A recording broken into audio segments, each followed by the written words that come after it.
بسم الله الرحمن الرحیم. الحمد لله والصلاة والسلام على سيدنا رسول الله وعلى آله وأصحابه ومن والاه. اما بعد، السلام علیکم و رحمت الله و برکاته.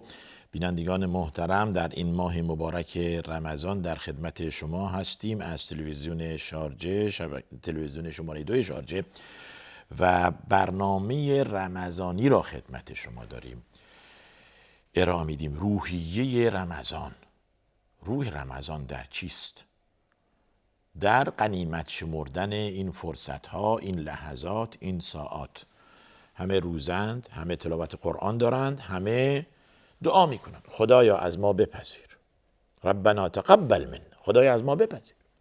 برای اینکه اگر بنا باشه من و شما و دیگران عبادت کنیم و خدا از ما نپذیره، دیگه ارزشی نداره. حالا رمز پذیرفتن یا راه پذیرش چیه؟ یک، اخلاص. در عبادت ها اخلاص داشته باشید. در سوره زمر میفرماد فاعبد الله مخلصا له الدین، الا لله الدین الخالص.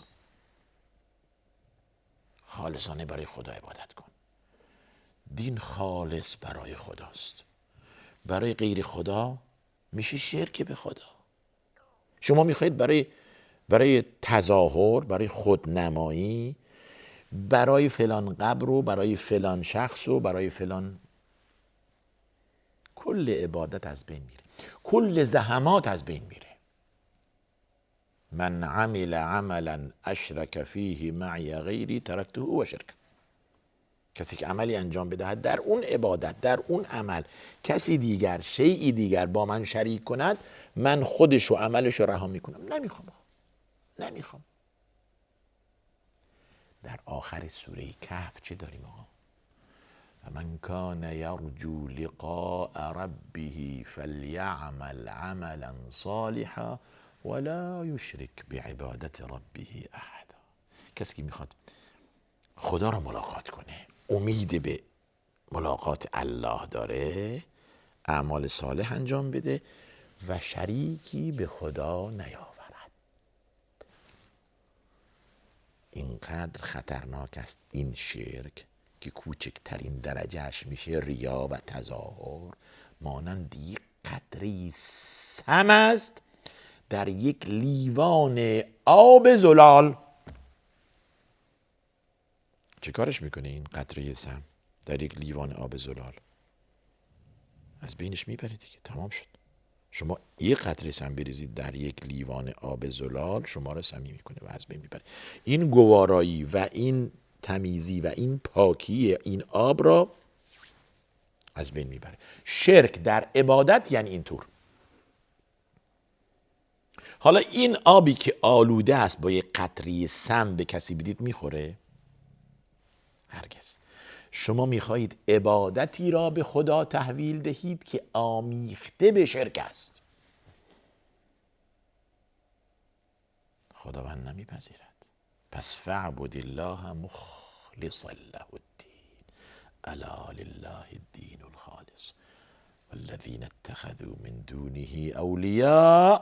لسان حالشون چیه؟ لسان حال اونها میگویند ما نعبدهم الا لیقربونا الی الله زلفا. اونهایی که غیر از خدا ولی دیگر گرفتن، قبر پرستن، امامزاده پرستن، بت پرستن، آدم پرستن، میگویند که ما که اینها نمیپرستیمشون، اینها را واسطه قرار میدیم بین خود و خدا.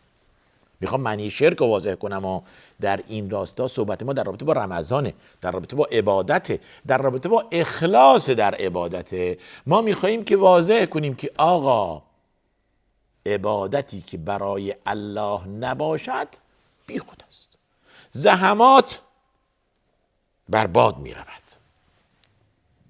و شما میگید آقا این روزه، این انفاق، این همه زحمت، این نماز و اینها اگر برای خدا نباشد پشمن در هواست. زمانی که باد میاد، جایی که پنبه هست و علف خشک هست و پشم هست و اینها، چطور همراه آب، همراه باد میره. اعمالی که در شرک باشد همراه این باد میره، همراه این باد میره.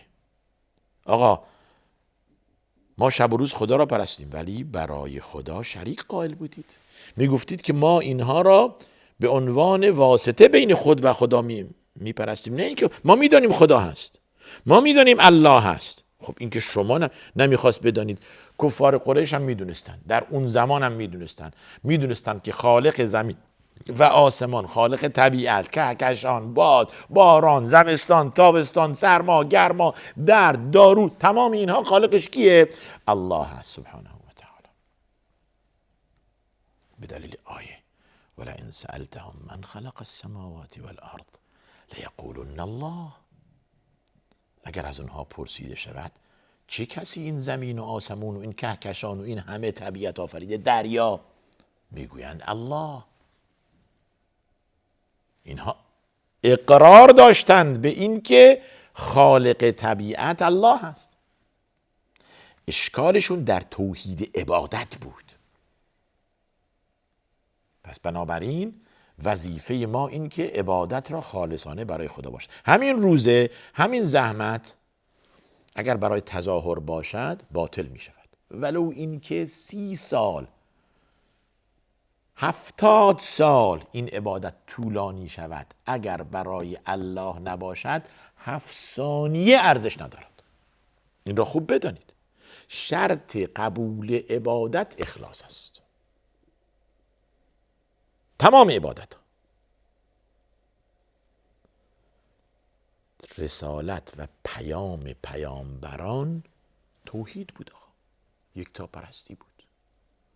لذا در آیه داریم که می‌فرماید ما پیامبران را فرستادیم بر هر گروه، بر هر ملتی که غیر خدا را کنار بگذارن و الله مستحق عبادت و معبود به حق را پرستش کنن.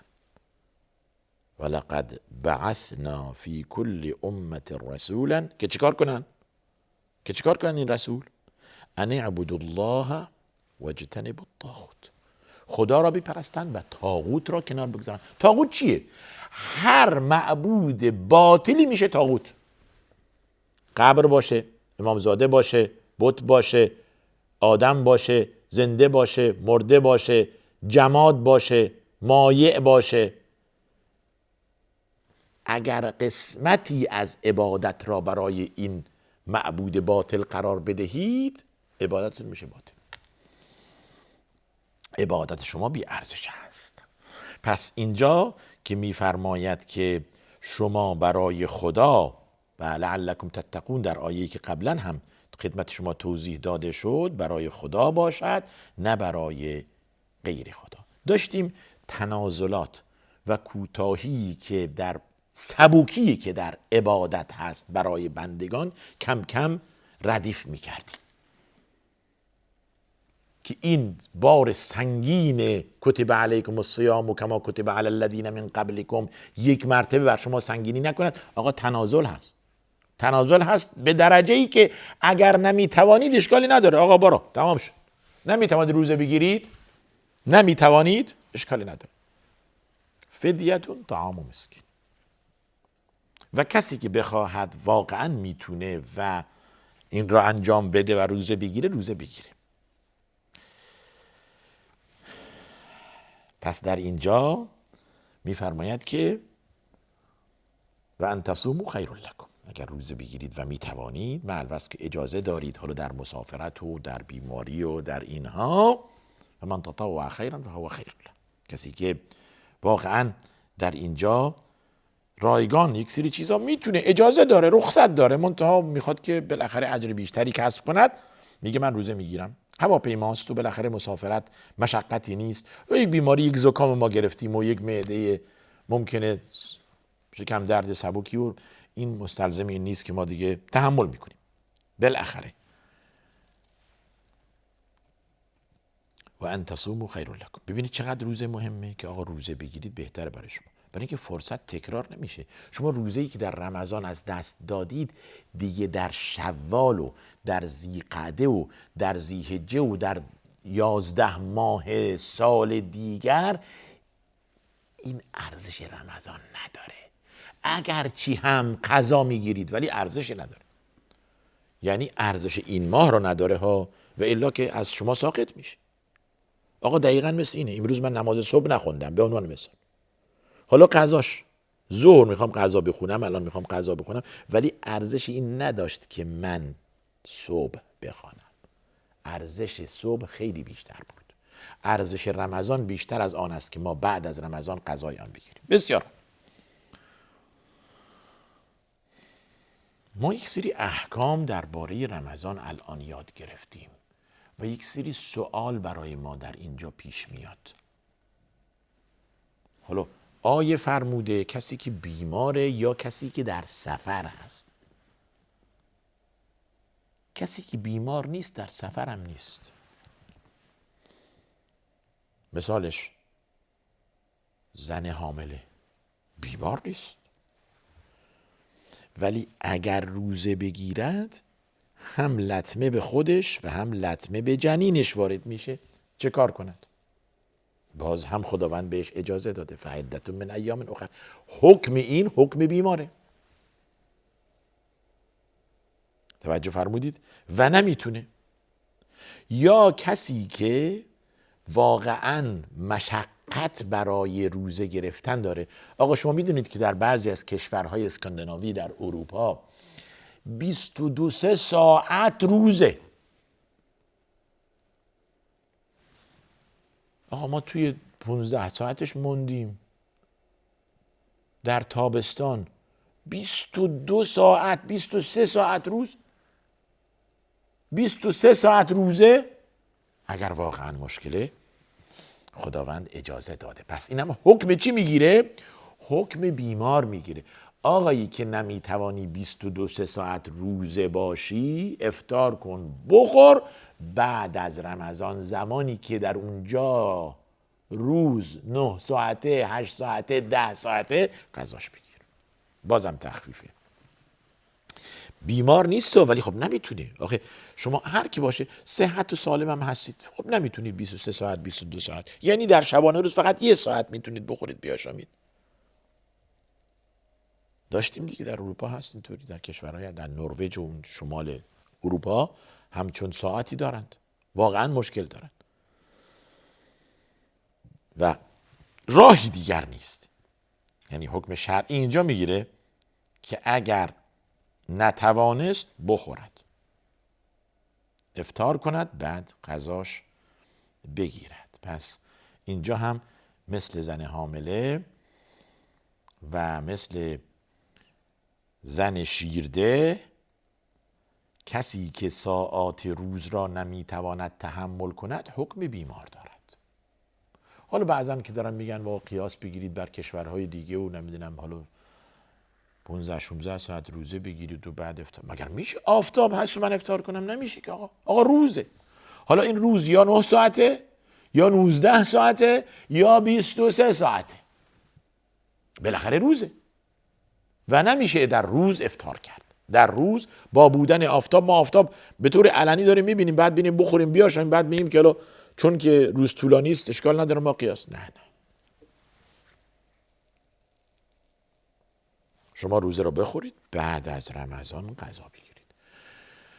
خیلی خب، کسی که روزه رو میخوره به این بهانه ها، بیماره، مسافره، بالاخره روز طولانی است، بالاخره زن شیرده هست، به نوزاد شیر میده، نمیتونه، باعث که بالاخره چیزی بخوره که شیر داشته باشه بده به نوزاد.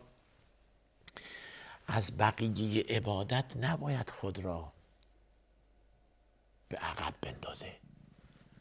شما در مسئله روزه مشکل دارید، در مسئله نماز که مشکل ندارید، در مسئله تلاوت قرآن که مشکلی ندارید، در مسئله اذکار که مشکلی ندارید، در مسئله انفاق و پول دادن به فقرا که اشکالی ندارید. مشکلتون در روزه هست و روزه هم خدا اجازه داده که فعلا شما افطار کنید، بعد از رمضان قضاش بگیرید، زمانی که روز کوتاه است و میتوانید و تحملش را دارید. همین آیه هم بعضن گفتن برای همینه، و علی الذین یطیقونه فدیه، بعضن گفتن برای اینه. ولی تا زمانی که قضاش بر شما آسان است و مشکل نیست، قضا بگیرید. ولی از بقیه عبادت خود را باز ندارید. آقا چه اشکالی داره که شما بلکه بیشتر از کسی که روزه است قرآن بخوانید، بلکه بیشتر از کسی که روزه هست انفاق کنید، بلکه بیشتر از کسی که روزه هست نماز بخوانید. شما این رو از دست دادید، نباید این عبادت‌های دیگر رو از دست بدهید، برای اینکه دیگه تکرار نمیشه. حتی کسی که خوندن و تلاوت قرآن بلد نیست، این قرآن بلد نیست بخونه، سوادش نداره، بلد نیست، چه کار کنه؟ یا گوش میده به تلاوت قرآن، استماع به تلاوت قرآن خودش عبادته، یا اینکه اذکار اوراد داره بلد بگوید سبحان الله الحمدلله ولا اله الا الله والله اکبر 200 300 1000 بار اینو بگو، سبحان الله و بحمده، سبحان الله و بحمده 100 200 300 استغفر الله و اتوب الیه، استغفر الله و اتوب الیه 200 300 1000 هر چیز. درود بر رسول الله صلی الله علیه و سلم. اللهم صل علی محمد، اللهم صل و سلم علی نبینا محمد، اللهم صل على محمد وسلم تسليما، اللهم صل على محمد وآل محمد كما صليت على إبراهيم وبارك على محمد وآل محمد كما باركت على إبراهيم في العالمين إنك حميد مجيد. و اذکار و درودهای دیگری که صیغه های دیگری که وارد شده در رابطه با درود فرستادن بر رسول الله صلی الله علیه و سلم بلا حصر، عدد براش معین نکنید، هر چی میتونید ولی صحیح تلفظ کنید، استغفار را صحیح تلفظ کنید، سبحان الله و الحمدلله را صحیح تلفظ کنید، نه با عجله، سرعت نباشد بعضی سبحان الله سبحان الله سبحان الله سبحان الله سبحان الله. این بی‌ارزشه، این بی‌ارزشه. پس بنابراین شما که از روزه گرفتن محروم شدید به خاطر بیماری، به خاطر مسافرت، به خاطر بالاخره مشغله و روز طولانی و نمیتوانید روزه بگیرید، از عبادت‌های دیگه خود را باز ندارید. آقا انفاق نفقه دادن، شما بروید خودتون دنبال فقیر بگردید، منتظر نباشید اینطوری بنشینید و فقیر بیاد توی دفتر شما در اونجا بگید نامت کیه، من اینقدر به شما پول میدم، حالا این $10، حالا این 10,000 تومان، حالا این. نه، خودتون زحمت بکشید دنبال فقیر بروید و اخلاص در این به کار ببرید. بگذار کسی هم نفهمه که شما رفتید دنبال فقیر و به فقیر دارید کمک میکنید. کی یتیمه، کی فقیره، کی بی بضاعته، چه کسی در این رمضان گوشت نداره بخوره؟ داریم دیگه. بروید دنبال اونها و به اونها کمک کنید. پس در این زمینه عبادت وسیع است. اگر ما از روزه محروم شدیم، معناش این نیست که از عبادت‌های دیگه محروم باشیم. از این که بیننده این برنامه بودید کمال تشکر دارم. این برنامه از شبکه 2 تلویزیون شارجه خدمت شما تقدیم شد. تا دیدار دیگر شما را به خدا میسپارم و آخر دعوانا ان الحمد لله رب العالمین و صلی الله وسلم و بارک علی نبینا محمد و علی آله و صحبه اجمعین.